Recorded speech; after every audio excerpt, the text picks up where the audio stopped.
You're going to learn 3 ways to be seen as the leader in the room. And we're going to reverse engineer this. As we look at these top 3 skill sets, you'll notice if you think about the best leaders you know, this is how they show up. And once you know what they're doing, you can improve those same skills. So let's assume you're not the official leader in the room every time yet. How can you establish yourself as an obvious emerging leader in that group? And I have just one caveat. Before I give you the top 3, I'm assuming that you're already good and competent at your actual individual job responsibilities. In no way should we ever view communication skills as a way to hide your shortcomings or incompetence. Your knowledge, skills, and expertise are prerequisites. And if these sound like the kind of skills you want to get better at, I encourage you to take a look at my Communication Coach Academy. We offer classes and group coaching on communication skills, public speaking, and leadership. There's a link in the description below this video. Now let's talk about 3 ways to come across like a leader. And if you think of some additional ways to be seen as a leader, then please leave that in the comments and we look forward to reading your tips. First, leaders solve problems. When the best leaders see a need, they take initiative, they take action. In contrast, many non-leaders see a problem and they're great about talking about the problem, maybe complaining, pointing the fingers, and expecting other people to solve the problem. But the leader in the room is the one who recommends possible solutions and offers to take action. And problem solvers have a specific and learnable skill set.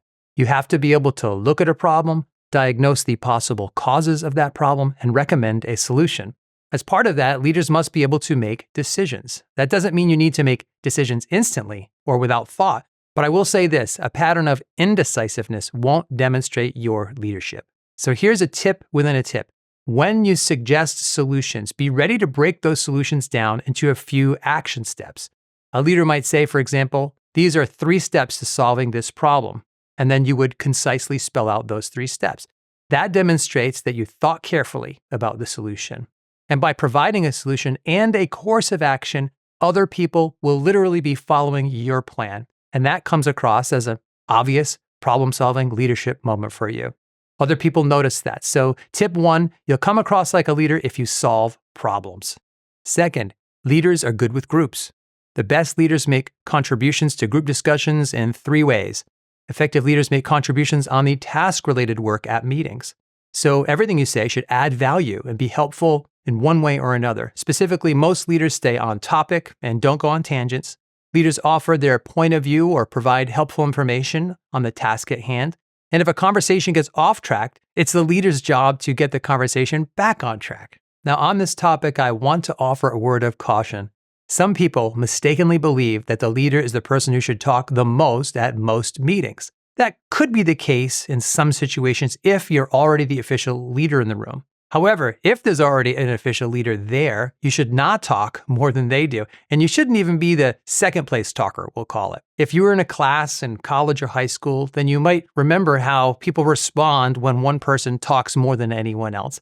It doesn't create a great vibe for the other students or for the teacher. And you obviously don't want to be the quietest or most reserved person in the group. When it comes to task-related conversations, you want to be right in the middle and contribute about an average amount. Another way leaders demonstrate their effectiveness in groups is by excelling at relationship-oriented communication. Effective leaders take the time to connect socially with politeness and small talk before the meeting officially kicks off.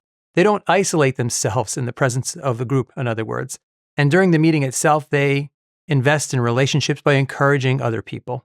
Now, another word of caution on this, don't overdo it. You don't want to focus so much on how everybody's doing that it becomes a preoccupation, like, is everybody doing okay?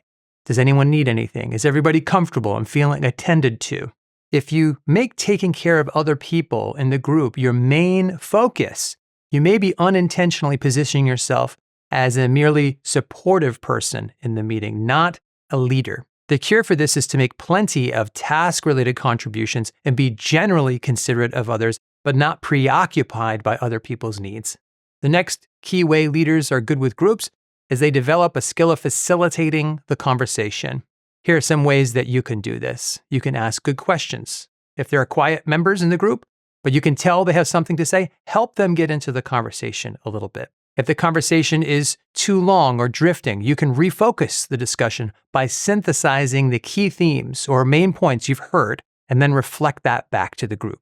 You could say, for example, it sounds like we have 3 main concerns, and then you would list those 3 concerns concisely. Listening carefully and crystallizing the discussion like this is an incredibly valuable group facilitation skill. So number 2, you look like a leader in the room if you're good with groups. Third, leaders are effective communicators, or at least most leaders are. And when leaders are at their best, they are prepared, clear, and concise. And if you do this, you'll come across like a leader. When you give a status update in front of the team, make sure you have your key points sketched out beforehand. Talk through your outline a few times before the meeting to make sure you're crisp and on point. Another way leaders demonstrate effective communication is through the power of public speaking. When you're doing a stand-up presentation for any reason, that's a leadership moment for you. Make the most of it by preparing days or even weeks in advance if it's an important presentation. And let's not forget good listening. There's an expression that leaders are listeners. You can show that you're a good listener by paying attention and taking notes when other people speak. I had a supervisor for years who took notes during every single one-on-one conversation we had. In contrast, if you were to communicate well when it's your turn to talk, and then look at your device or tune out when other people are speaking, you won't come across as a leader. You have to learn to listen carefully, even when the topic seems to have nothing to do with your area of expertise.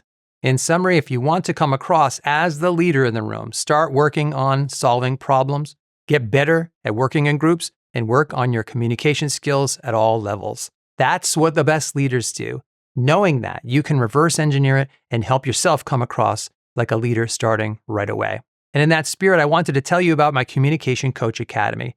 There are free resources on the website, and we also offer classes, group coaching, and amazing communication templates that will drastically speed up your progress, and lots of other resources. If you want to take a look, there's a link to the Academy in the description below the video, and it's also pinned in the first comment in the comment section. Speaking of which, I would love to hear any advice you have about showing up as the leader in the room. Make your suggestion in the comment section below. Until next time, thanks, God bless, and I will see you soon.